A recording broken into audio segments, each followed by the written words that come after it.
देख लेते हैं कि पावर शेयरों में हमें अभी क्या करना चाहिए, और पावर को लेकर के थोड़ी बहुत बातचीत कर लेते हैं अगले सेगमेंट में हमारे। और अब इस सेगमेंट का रुख करते हैं पावर को लेकर के। सर, पावर को लेकर हम लोग काफ़ी दिनों से बात कर रहे हैं और कई बार सवालों के ज़रिए भी बात कर रहे हैं। जान नहीं आ रही है, लेकिन क्या पोर्टफोलियो में होना चाहिए पावर स्टॉक? बिल्कुल डेफिनेटली होना चाहिए। और पावर में मेरा दो ही फेवरेट काउंटर है, एक तो अदानी पावर, सेकंड है टाटा पावर। अदानी पावर को मैं इसलिए प्रेफर करता हूँ क्योंकि यहाँ पे आरओआई ज़्यादा पॉसिबल है, लेकिन उसी के साथ रिस्क भी बहुत हाई है। तो 496 के आसपास एक स्टॉप लॉस होना चाहिए। 600 के आसपास से दो तीन बार नीचे आ चुका है, तो इस बार अगर 600 के ऊपर सस्टेन करता है, मुझे लगता है कि शॉर्ट टू मीडियम टर्म में आप व्यू होना चाहिए एटलीस्ट 650 टू 700 के ऊपर ही। मैं थोड़ा बहुत और टाइम लेके मैं 750 के ऊपर भी अदानी पावर को जाते हुए देखता हूँ। टाटा पावर फंडामेंटली बढ़िया स्टॉक है, 405 407 के आसपास मल्टीपल टाइम रेसिस्टेंस है। आप देखेंगे 400 के ऊपर एक दो दिन टिका भी था, बाद में फिर से नीचे आ गया। सो टाटा पावर अभी 382 के आसपास चल रहा है। अगर टाटा पावर ही आपको एक बार 370 के आसपास मिलता है, 375 के आसपास मिलता है, तो एक्यूमुलेशन करने का सलाह रहेगा। आप करेंट जोन से भी एक्यूमुलेशन करके जा सकते हो, अट्रैक्टिव वैल्यूएशन है। तो टाटा पावर और अदानी पावर दोनों काउंटर ही मेरा फेवरेट है। दोनों काउंटर्स पे आप बाई ऑन डीप करके जा सकते हो स्टॉप लॉस के साथ। टाटा पावर का स्टॉप लॉस जो होगा, मुझे लगता है कि एक बार 345 में आपको मेंटेन करना चाहिए। ठीक है। तो टाटा पावर, अदानी पावर पे तो इनकी राय जो है बुलिश है, पहले प्रश्न के उत्तर में ही बता दिया गया है। लेकिन आनंद जी जानना चाह रहे हैं कि रिन्यूएबल एनर्जी में अदानी ग्रीन में अगर अदानी पावर पॉजिटिव आपको लग रहा है, तो क्या अदानी ग्रीन पे भी आप पॉजिटिव हैं? अदानी ग्रीन के लेवल्स ज़रा इस बार चेक करते हैं। अभी जो है अदानी ग्रीन चल रहा है 1.5% नीचे, 923 के आसपास। क्या यहाँ पे कोई संभावना है? एक महीने में 7% के आसपास का करेक्शन आ चुका है। सर, एक दो महीने के लिए मुझे लगता है कि अदानी ग्रीन का कोई व्यू नहीं होना चाहिए। मैं अदानी ग्रीन में भी पॉजिटिव हूँ, और मैंने कल एक आपको लेवल बताया था ऑलमोस्ट 870 से लेके 880 के आसपास कभी भी आता है, तो वो अदानी ग्रीन के लिए अट्रैक्टिव वैल्यूएशन हो सकता है, क्योंकि थोड़ा बड़ा कंपनी है और थीम बढ़िया जब चलेगा तो अदानी ग्रीन भी मुझे लगता है कि मैं पॉजिटिव ही हूँ, और मैं बहुत दिनों से इस थीम को मैं ट्रैक कर रहा हूँ। सो 870 880 मेरे लिए जो है अच्छा जो फेयर वैल्यूएशन रह सकता है। रिसेंटली कंपनी लिस्ट हुआ था, मैंने आपको कॉल भी दिया था। कंपनी का नाम है क्वालिटी पावर। सो वो कॉल दिया था, उसके बाद बहुत जबरदस्त चला, बाद में थोड़ा डीप भी मिला, लेकिन जिस तरीके का यहाँ पे रिकवरी आया है 805 के आसपास है क्वालिटी पावर। सो मुझे लगता है कि ये काउंटर भी आपको एक बार 950 हजार के ऊपर जाते हुए दिखेंगे। स्टॉक का स्टॉप लॉस बहुत स्ट्रिक्टली मेंटेन करके आपको जाना है। 716 पे एक स्टॉप लॉस मेंटेन करना है, 716 पे स्टॉप लॉस मेंटेन कीजिए। करेंट जोन से भी आप एक्यूमुलेशन करके जा सकते हो, फ्रेश बाई करके जा सकते जी, चलिए ठीक है सर। तो ये बात जो है ये क्वालिटी पावर को कह रहे हैं सर? हो। यस। ठीक। तो यहाँ पर अदानी ग्रीन भी हो गया और क्वालिटी पावर भी बातचीत हो गई है। अब ज़रा आगे बढ़ते हैं और कुछ एक और अपने दर्शकों को बता दें कि अगर आपका भी कोई सवाल है ना, अगर पावर सेक्टर पे आप फंसे हुए हैं या कोई सवाल है, तो आप इस समय भेज सकते हैं। तो इसी चर्चा में जो है हम उसको भी समेट लेंगे, उस पर भी बातचीत कर लेंगे। चलिए, इस बीच सर आपसे जानना चाहेंगे कि सीजी पावर को लेकर के आपका व्यू क्या है करंट लेवल पे? आज अगर हम देखें तो 676 के आसपास अभी ट्रेड करता हुआ सीजी पावर का शेयर करंट लेवल पे कैसा लग रहा है आपको? सर, करंट लेवल पे कंसोलिडेशन कर रहा है, और मुझे लगता है कि एक बार आपका स्टॉप लॉस जो होना चाहिए शॉर्ट टर्म, अगर ट्रेडर कोई भी है शॉर्ट टर्म के लिए बाई किया तो 635 एक स्टॉप लॉस मेंटेन कीजिए, बने रहिए। मुझे लगता है कि स्टॉक 695 से लेके 650 के जो रेंज है, ये रेंज के अंदर नेक्स्ट 2 से 3 हफ्ता जो है टाइम लगेगा रेंज ब्रेकआउट या तो ब्रेकडाउन होने के लिए। अगर 695 के ऊपर सस्टेन होता है, उस केस में आपको एक मोमेंटम देखने को मिलेगा। उस मोमेंटम में आपको 750 800 तक जाते हुए दिखेंगे। लेकिन जिस तरीके का कंसोलिडेशन है लास्ट 2 महीने 3 महीने से, मुझे लगता है कि it will take more 4 to 5 weeks। So एक बार वेट करना पड़ेगा। फंडामेंटल अच्छा है, टेक्निकली कंसोलिडेशन हो रहा है। चलिए, तो ये बात रही सीजी पावर को लेकर के। जरा अब एक और विशेष मेहमान हमारे साथ जुड़ चुकी हैं। हमारे साथ बीएलए अंबाला जी भी जुड़ चुकी हैं। अंबाला जी, आपका भी बहुत बहुत स्वागत आज की इस विशेष चर्चा में। और हमारा विशेष सेगमेंट चल रहा है जो इस पर हम बात कर रहे हैं पावर शेयरों को लेकर के। बहुत संक्षेप में एक लाइन की टिप्पणी, 2 लाइन की आपसे जानना चाहेंगे, पावर को लेकर के आपका व्यू क्या है? अपने क्लाइंट्स को आप क्या सजेस्ट कर रही हैं? देखिए पावर को लेकर के अभी थोड़ा सा एज अ सेक्टर थोड़ा प्रेशर आपको देखने के लिए मिलेगा, and it is just because कि हम लोग आउट परफॉर्म किए हैं, और ये एक ऐसा सेक्टर भी है जिसमें कैपेक्स चाहिए जी। और हमारा कैपेक्स इन्वेस्टमेंट जो है कम हुआ है। कोर सेक्टर्स में जो कैपेक्स इन्वेस्टमेंट होते हैं उसका असर देखने के लिए मिलेगा। सो शॉर्ट टर्म में या फिर इसको एक क्वार्टर वाइज अगर मैं इसको एक टाइम देना चाहूँ तो 2-3 क्वार्टर तो आपको स्लगिश मिलेंगे, इसके बाद आपको जाकर के थोड़ा सा रिवाइवल देखने के लिए मिलेगा ओवरऑल। तो मतलब 1 साल से ऊपर का व्यू रखना चाहिए अगर पावर में निवेश रख रहे हैं। यस, क्योंकि अभी भी आपको आज अगर इन्वेस्टमेंट कर रहे हैं तो आपको कम से कम 15 से 20% के डिप्स में एवरेजिंग करनी पड़ेगी, दैट्स द व्यू। और ये 15 से 20% तब है कि आप कौन से बीटा वाले स्टॉक्स में आप इन्वेस्टमेंट कर रहे हो, डिपेंड्स फिर। ठीक है मैम, चलिए तो इस नज़रिए के साथ आप निवेश कर सकते हैं। अगली कंपनी के लिए जरा चलते हैं प्रदीप जी के पास। प्रदीप जी जरा JSW एनर्जी देखिए आप। JSW एनर्जी पे आपका व्यू क्या है करंट लेवल पे? अभी काफ़ी सारे दर्शकों की टिप्पणियां भी हैं इस पर, और हमारे एक दर्शक ने सवाल भी पूछा है कि एंट्री लेवल क्या होना चाहिए। विपुल जी, जिस तरीके का यहाँ पे रैली रहा था, बाद में कंसोलिडेशन हो रहा है, मुझे लगता है कि कंसोलिडेशन फेस में ही जो है एंट्री करना चाहिए। ज़्यादा या इसमें डाउनफॉल मैं एक्सपेक्ट नहीं कर रहा हूँ। 527 के आसपास चल रहा है, मंथली कैंडल पे ऑलरेडी एक बेस बन चुका है। मुझे लगता है कि आप करंट जोन से ही एंट्री कर जाइए। अगर 520 से लेके 527 के आसपास चल रहा है, कोई भी एक रेंज पे आप एंट्री कर जाइए। आपका स्टॉप लॉस होना चाहिए इसमें 485 के आसपास, और पहला जो टारगेट होगा इसमें 565 के आसपास। अगर 565 ब्रेक होता है उस केस में और थोड़ा टाइम लगेगा, it will take more 4 to 5 months. उस केस में आपको 650 भी आते हुए दिखेंगे। तो ज़्यादा इसमें गिरावट मैं देखता नहीं हूँ, और मंथली चार्ट में एक बार बेस बन चुका है, धीरे धीरे ऊपर ही आने वाला है, क्योंकि मार्केट सेंटीमेंट अच्छा नहीं है। अगर थोड़ा बहुत भी जो है जो पूरा सेगमेंट अगर चलना स्टार्ट होगा तो मुझे लगता है कि बहुत जोर से स्टॉक ऊपर भी आने का पॉसिबिलिटीज है। तो करेंट जोन से ही बाय करने का सलाह रहेगा इस काउंटर पे। नजर डालते हैं जिनके बारे में हमारे दर्शक काफ़ी ज़्यादा क्वेरी जिनकी रहती है, एक एक करके उनको लेकर के आते हैं। सुजलॉन से शुरुआत करना चाहेंगे। प्रदीप सर, आपसे ही लगातार बातचीत हो ही रही है। ये फिर इंट्राडे लो के नज़दीक इस समय ट्रेड करता हुआ बाजार के साथ नीचे जा रहा है 63 रुपये के आसपास। ये जब 62 के आसपास था तभी मैंने आपसे पूछा 63-64 के आसपास। आपने शायद 62-61 का लेवल बताया था कि यहाँ पे फ्रेश बाई कर सकते हैं। क्या 63 पे कंफर्टेबल होंगे फ्रेश बाई करने के लिए सुजलॉन पे आप? और अंबाला मैम, आपसे भी उत्तर जानना चाहेंगे इस पर, दोनों लोगों का व्यू, क्योंकि सुजलॉन पे काफ़ी ज़्यादा क्वेरीज रहती हैं। पहले प्रदीप जी आप। सर, सुजलॉन का एक जो ट्रेंड रहा है लास्ट 1-2 महीने में, आप देखेंगे 61-60 के आसपास आता है तो एक बाइंग प्रेशर बनता है। सो मुझे लगता है कि 57.50 एक स्टॉप लॉस होना चाहिए, और अगर स्टॉक ऊपर आता है उसके इसमें एक बार 74-75 तक ये टारगेट हो सकता है इसका। तो 74-75 के बाद एक बार रिव्यू करेंगे कि कितना ऊपर आ सकता है। लास्ट कुछ साल सुजलॉन का जो है परफॉर्मेंस अच्छा नहीं था। बीच में जो लास्ट 2-3 क्वार्टर का रिजल्ट है उसमें अच्छा रिजल्ट भी आया है। सो मुझे लगता है कि अभी एक टाइम करेक्शन चल रहा है, it will take more time. थोड़ा मुझे लगता है कि और 4 से 5 हफ्ता आपको टाइम देना पड़ेगा।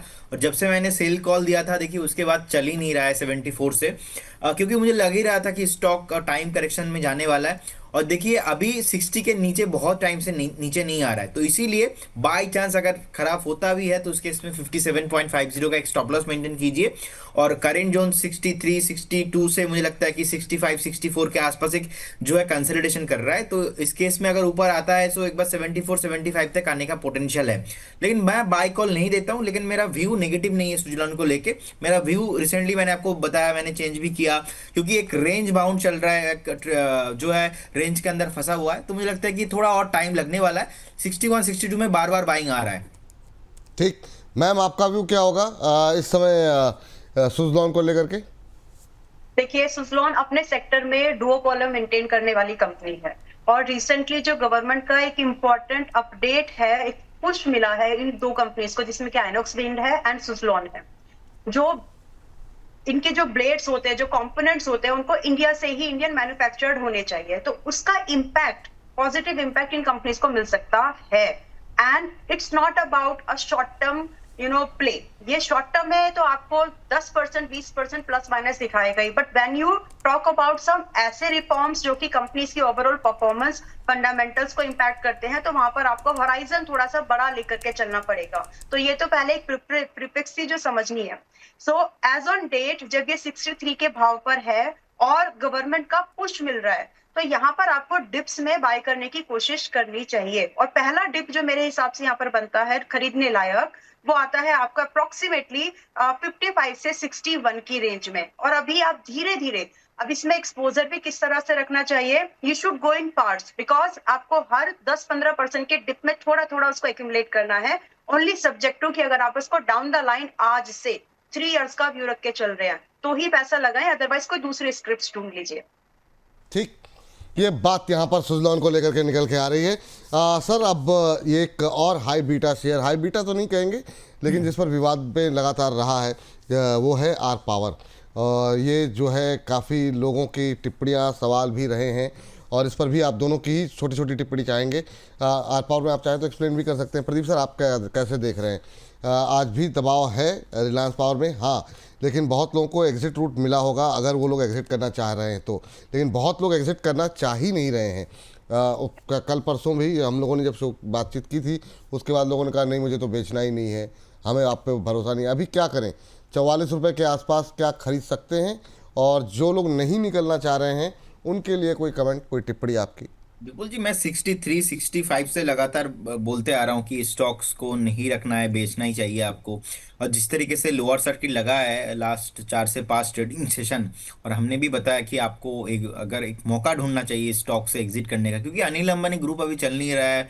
ईडी का लुकआउट नोटिस आया है, अलग अलग डेट उनके ऊपर है। बहुत सारे लोगों को लग रहा था कि नेक्स्ट जनरेशन जो है वो आएंगे, आके सामने मैनेजमेंट जो है आके आगे बिजनेस को हैंडल करेंगे, लेकिन उसका पॉसिबिलिटीज अभी 10% भी नहीं है, दूर दूर तक मैं नहीं देख पा रहा हूँ। सो अगर एक बाउंस बैक भी आता है, मुझे लगता है कि उस बाउंस बैक पे आपको एग्जिट के बारे में ही सोचना चाहिए। और मेरी तरफ से ना है, इस काउंटर को अवॉइड करेंगे जितना, उतना आपके लिए बहुत अच्छा होगा। अगर बाउंस बैक आता है, उस बाउंस बैक पे क्लियर कट जो आपका फंसा जो पैसा ऑलरेडी है इसमें इन्वेस्टेड, एग्जिट करने के बारे में सोचना चाहिए। मैं पॉजिटिव होऊंगा अगर स्टॉक जो है कंपनी में मैनेजमेंट चेंज होता है, बिजनेस फ्रेश आता है, जो जितने भी केसेस वगैरह चल रहा है सब कुछ सही हो जाते हैं उसके बाद। But I think it will take few years, कुछ साल लग जाएंगे, लेकिन अभी के तरफ से तो मेरी तरफ से नहीं है अभी के लिए। अभी के लिए आपकी तरफ से ना है। आपका क्या कहना है अंबाला जी? आपके पास भी क्वेरीज आ रही होंगी आर पावर पे, काफ़ी ज़्यादा लोग 70 पे सवाल पूछ रहे थे क्या करें क्या करें, अब 44 पे आ गया है। आपकी सलाह क्या रहेगी? आर पावर में क्या करना चाहिए? Thank you for asking this. और मुझे इससे एक याद भी आ गया एक्चुअली। मुझे याद है हमने इसको टाइम्स नाउ के लिए इसको रेकमेंड किया था एंड 38 पे था ये उस समय। सो वहां से तो अच्छा खासा मूवमेंट बन चुका है।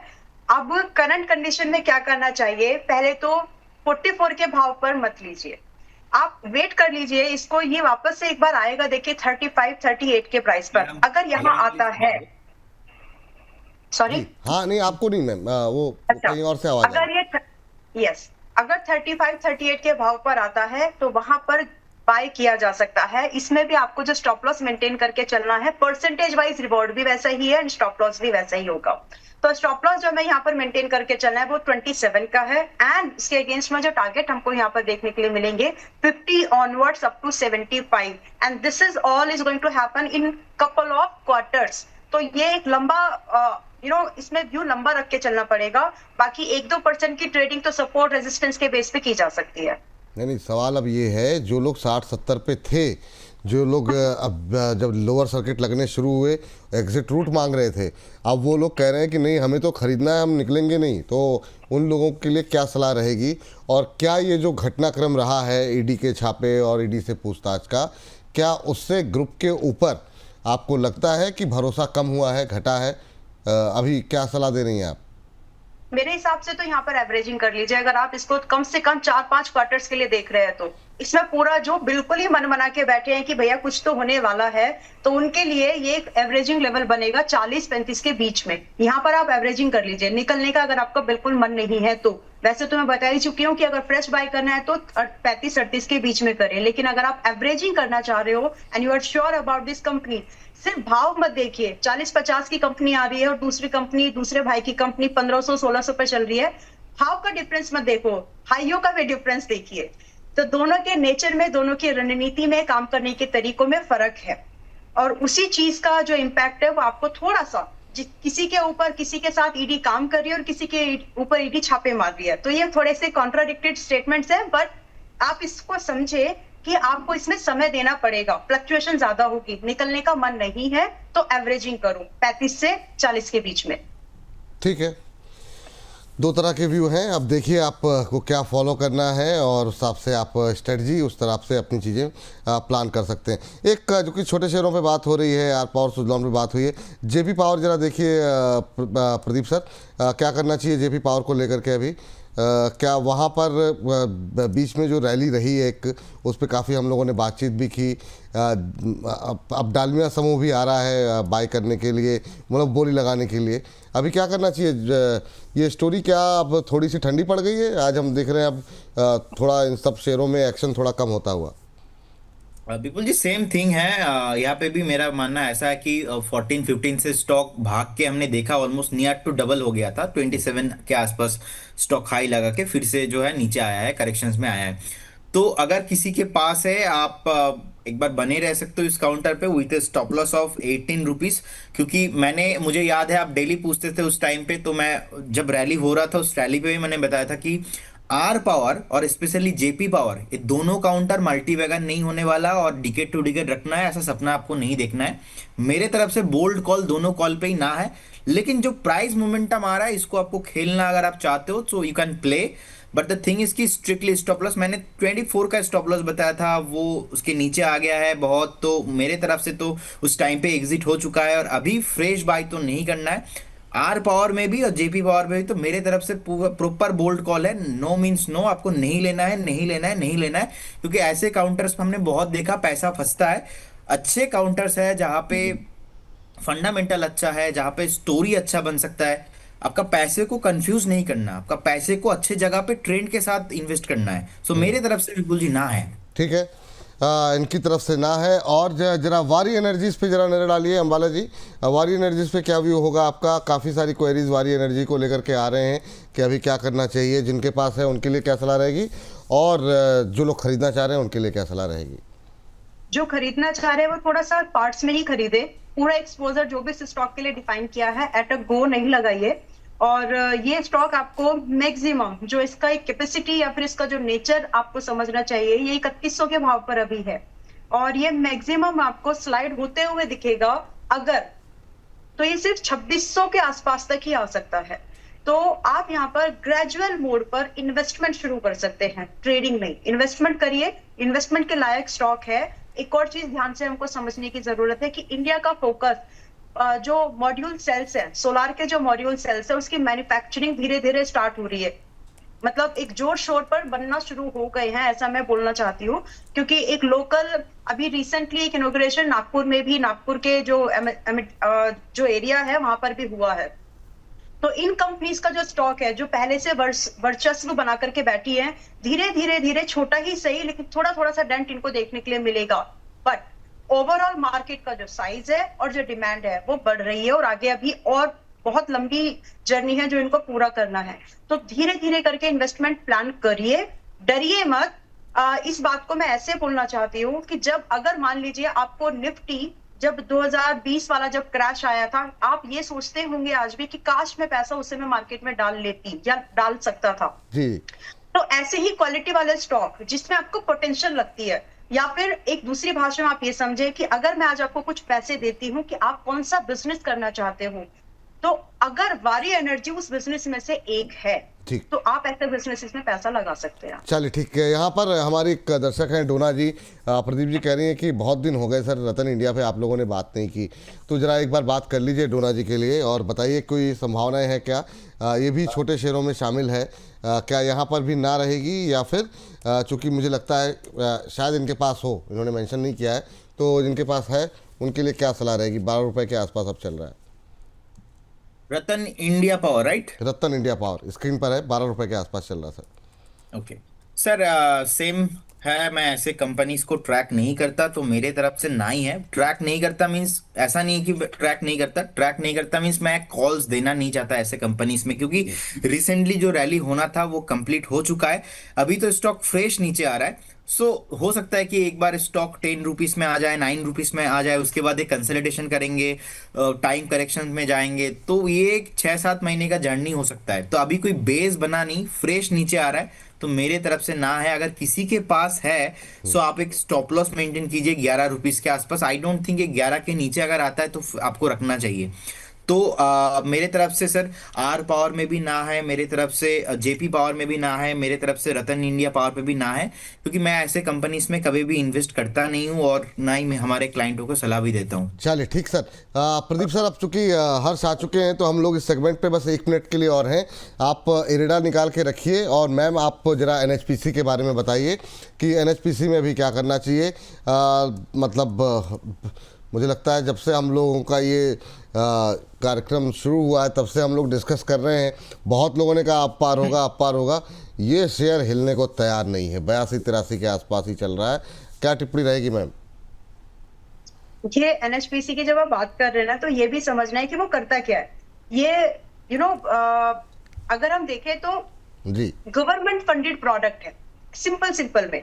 इसमें प्राइवेट फंड्स बहुत ही कम है, या फिर एक जो इक्विटी थोड़ा बहुत लेते हैं बॉन्ड सिक्योरिटीज, इसके थ्रू, वो अलग बात है। लेकिन ये प्रोजेक्ट तो गवर्नमेंट का है ना, जब तक गवर्नमेंट इनमें पैसा इंड्यूस नहीं करेंगे, इन्फ्यूज नहीं करेंगे, तो इनको मूव करना थोड़ा सा मुश्किल होता है। दैट्स द ओनली थिंग, और कैच वन शुड ट्रैक।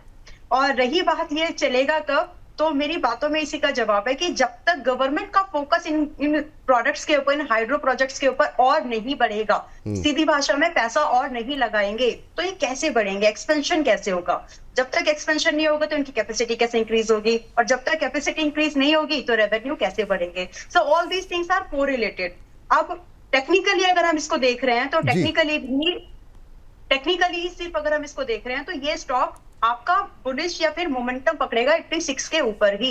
जब तक 86 के ऊपर वीकली टाइम फ्रेम पर ये क्लोज नहीं करता, तब तक वहां पर ये वही चलेगा, consolidation range, sell on rise. तो 86 का वेट करना है। चलिए ठीक है, ये एनएचपीसी पे रहा है। सर इरेडा काफ़ी लोगों का पोर्टफोलियो में शामिल है, क्या टिप्पणी रहेगी आपकी? सर 160 170 से हम बोलते आ रहे थे कि 140 कमिंग सुन, देखिए 143 के आसपास आ चुका है अभी। सो मुझे लगता है कि एक बार आप वेट करके जाइए, 135 136 के आसपास अगर आता है उस केस में एक्यूमुलेशन करने का एक बार जो है सलाह रहेगा। उस केस में आपको 120 के आसपास एक स्टॉप लॉस मेंटेन करने का सलाह होगा। सो 120 एक स्टॉप लॉस, 135 136 आता है तो अगर आपके पास है एक्यूमुलेशन करके जा सकते हो, फ्रेश बाय भी करके जा सकते हो। सो जिस तरीके से नीचे आ रहा है मुझे लगता है कि यहाँ से और थोड़ा बहुत 10 रुपीज 11 रुपीज नीचे आने का पॉसिबिलिटीज है। तो एक बार वेट करने का सलाह रहेगा। अभी नेक्स्ट 2 से 3 हफ्ता देखिए एक बार।